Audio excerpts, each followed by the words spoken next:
Meaning of directorial. Directorial. Directorial. Directorial. Directorial.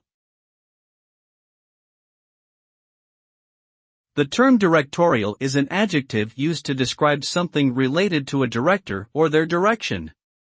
It can be used to describe the style of a film or theatrical production, indicating the extent to which the director's vision and choices are evident in the finished product. In general, a directorial approach is characterized by a strong sense of authorship and a clear, coherent vision for the work to be produced. The end result of a directorial effort should be a cohesive, well-crafted performance that reflects the director's artistic vision.